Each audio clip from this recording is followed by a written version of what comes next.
Thank you. Following on from Eva Cox was always going to be challenging. That's made much more so by the fact that I'm a white, male, middle-class economist. But before I begin, I'd like to acknowledge the traditional owners of this land, the Dja Dja Wurrung people, and pay my respects to their elders, both past and present.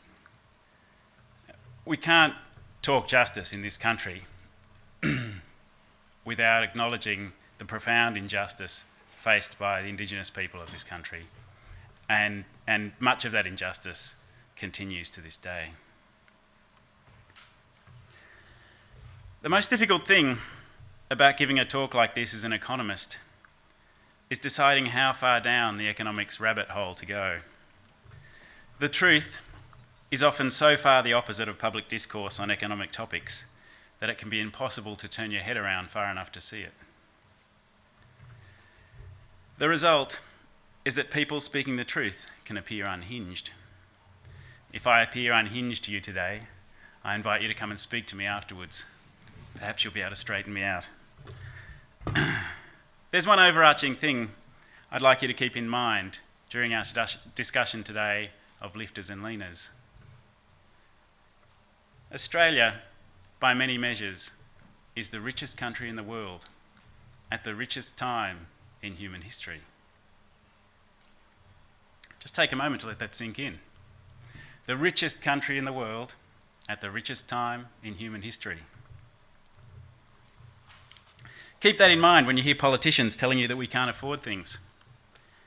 Keep that in mind when you hear about cuts to foreign aid, cuts to Indigenous programs, cuts to dental care for kids, and the absence of funding to help tackle domestic violence. The richest country in the world at the richest time in human history. Why don't we feel as wealthy as we are? I think there are several explanations. Increasing inequality is one reason. We're very wealthy on average, but we're increasingly becoming a country of haves and have-nots. We know from great pieces of work like The Spirit Level by Wilkinson and Pickett that inequality has serious consequences for a vast array of health and social wellbeing indicators, and these negative impacts fall on both the wealthy and the poor.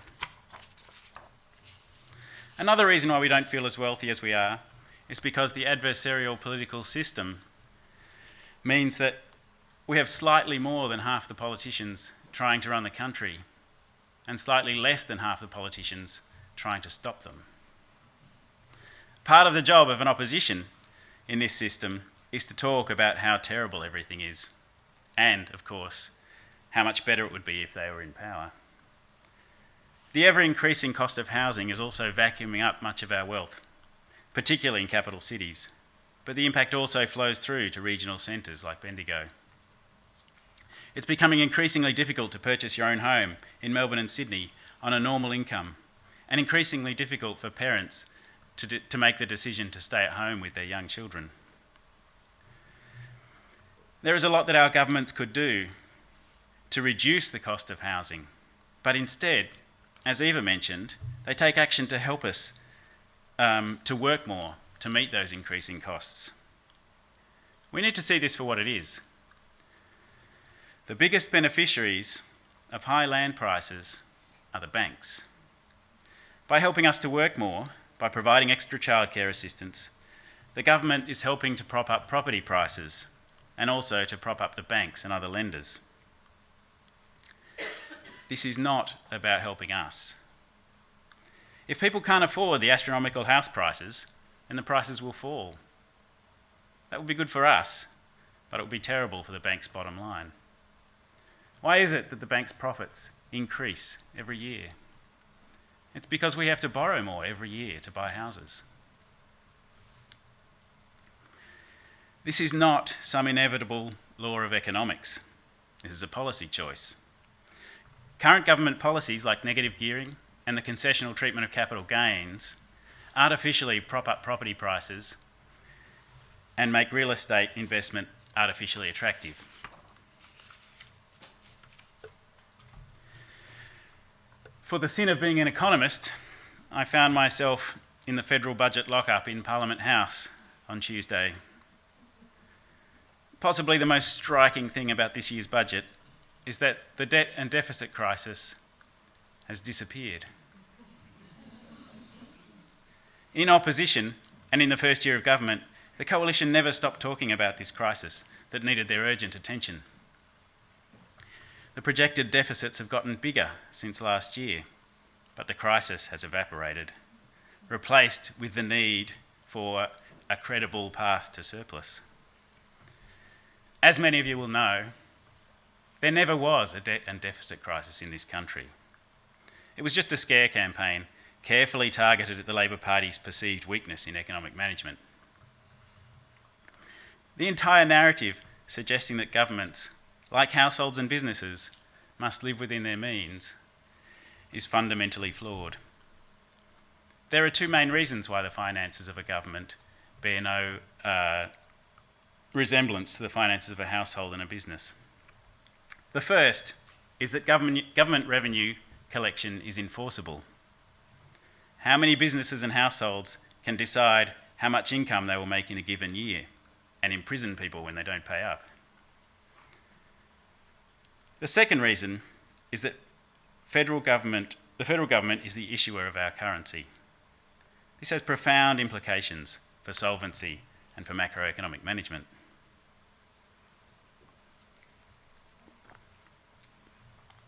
Let's focus on this second one for a little while.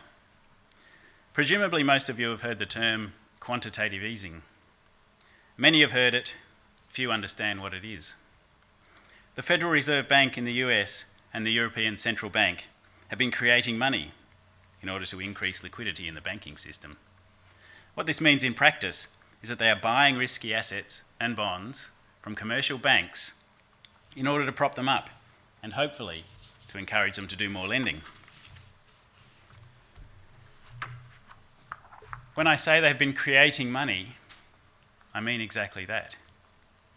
Not with printing presses, but with computer keyboards.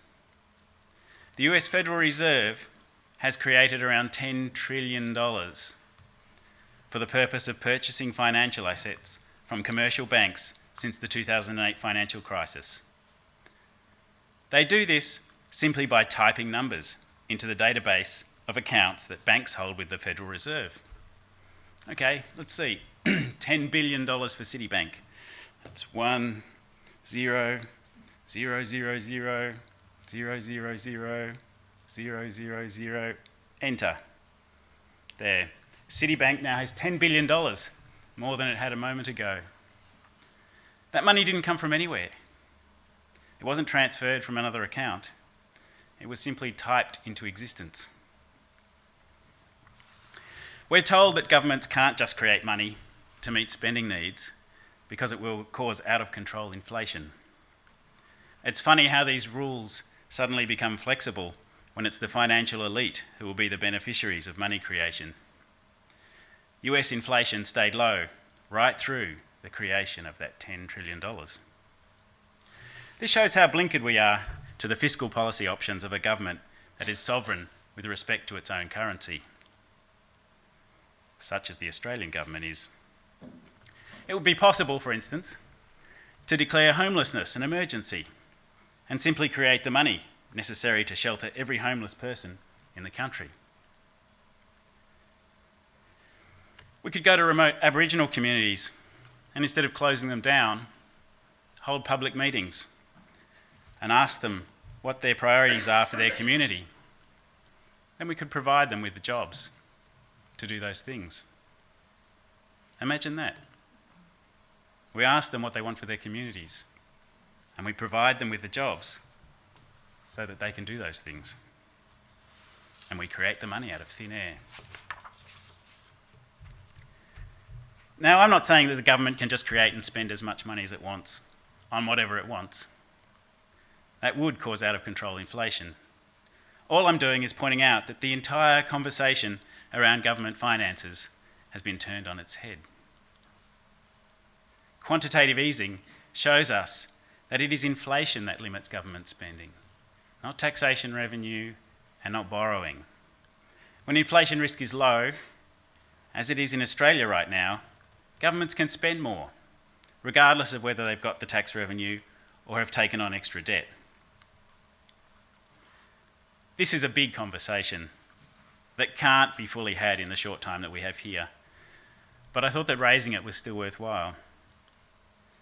Those who are interested and have some economics knowledge should look up the works of Professor Bill Mitchell from the University of Newcastle. If you want more plain language explanations, then you can look up my own writing in The Guardian and The Conversation. I have indeed taken you quite a long way down the economics rabbit hole, and for the uninitiated, it's disorienting down there. So much of our public discourse has been hijacked by ideology that we've become blinded to many policy options. I hope that I've demonstrated, or at least hinted at the possibility, that affording to do things differently is not an issue. We are the wealthiest country in the world at the wealthiest time in human history.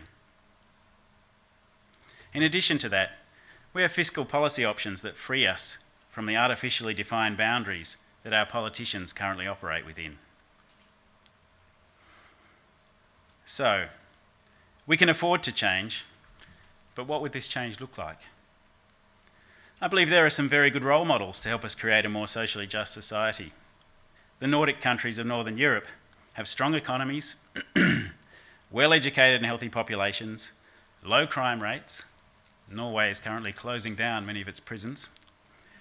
Relatively low levels of inequality, low levels of poverty, and high scores on various measures of happiness and well-being. They have high intergenerational economic mobility, meaning higher quality of opportunity, and are generous in their foreign aid and commitments to global problems like climate change and refugees. Compared to us, they have also made great strides in addressing the historical injustice experienced by their Indigenous populations. They're not perfect by any means, but they show that there is a path to prosperity that does not require a persistent underclass or a subservience of the population to business interests. Generous welfare systems in the Nordic countries do not lead to hordes of welfare bludgers. The simple reality is that well-educated and healthy people who have not grown up in conditions of poverty do not want to sit around and do nothing and take handouts from the government. Only disconnected people with low self-esteem or those who have lost hope will opt out of making contributions to their society. People want to feel useful and want to be part of something bigger than themselves. Meaningful employment can play a role in that. There was a terrific program on Radio National a few weeks ago called The Stigma of Poverty. I recommend listening to it if you haven't already. It discussed the experience of poverty and described the impact on self-esteem and life prospects of living in poverty. Eva Cox covered some of this topic in her own talk.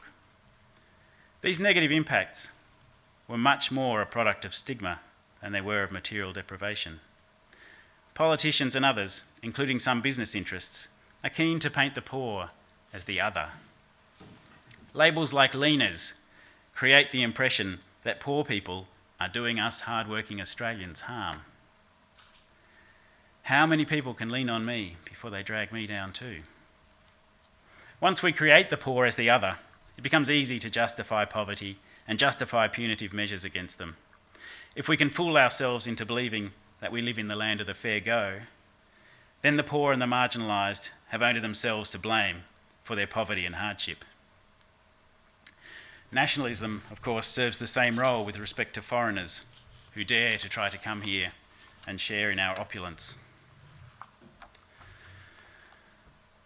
One policy goal that is, at least in theory, shared across the narrow political divide is that of equality of opportunity.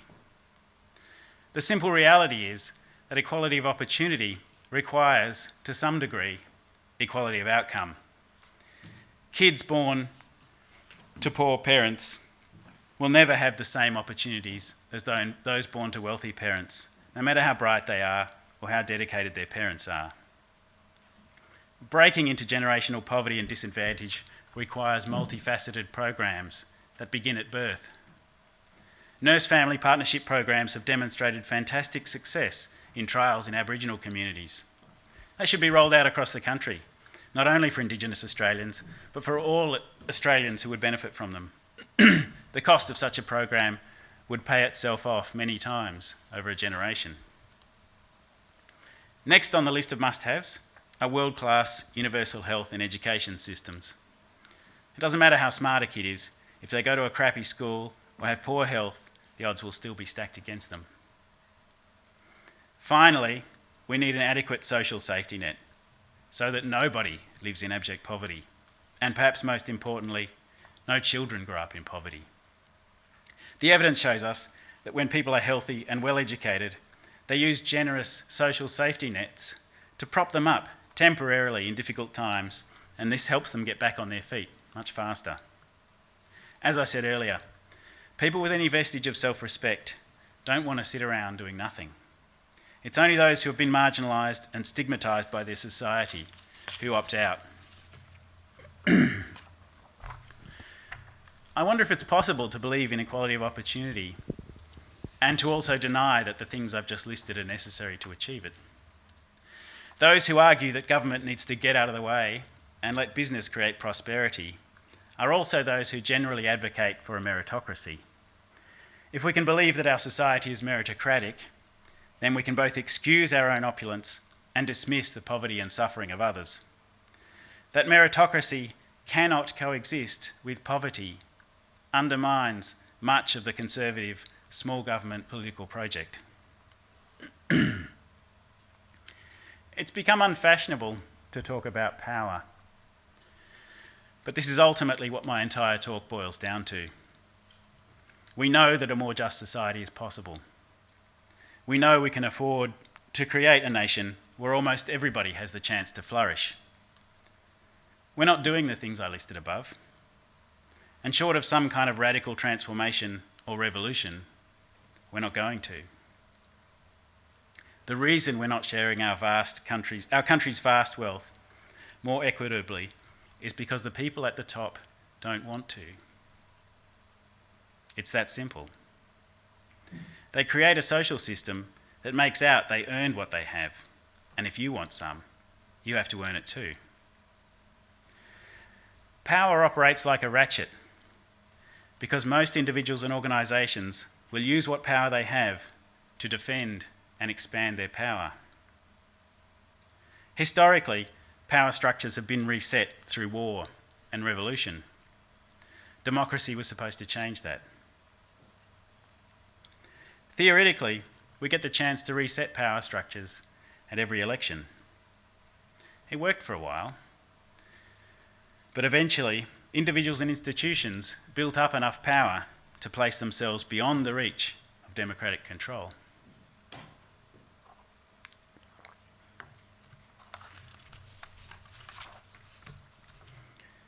When it comes to economic policy, both major parties share a lot more than they differ. Both make mindless promises about reaching surplus in such and such a year, when most of the things that influence government budget balances are beyond their control. Both run scared at a whiff of disapproval from rating agencies that are run by the world's financial elite and that played a major role in bringing about the global financial crisis. Neither party will touch policies that prop up property prices and through them the banks. Why? In part, because the financial sector donates generously to both sides of politics. Such donations are not about helping one side or the other win. They're about removing issues from democratic scrutiny. If both major parties have the same policy on a subject, then that subject is effectively silenced, even if the policy position is against the interests of the Australian public. So-called free trade agreements are a classic case. This capture of both major parties represents an enormous challenge to any progressive political agenda. The structures of democracy still give people the power to reset power structures, but doing so requires critical appraisal of the economic narrative we are bombarded with. Such critical appraisal, in turn, requires individuals to be well informed and well educated in critical thinking. As it stands, a large proportion of the population don't even understand how preferential voting works. let alone the intricacies of monetary economics. This is a catch-22 of enormous significance. In order to challenge those with power, we need to strengthen democracy. However, those with the power to strengthen democracy have no interest in strengthening it because it is the ultimate threat to them.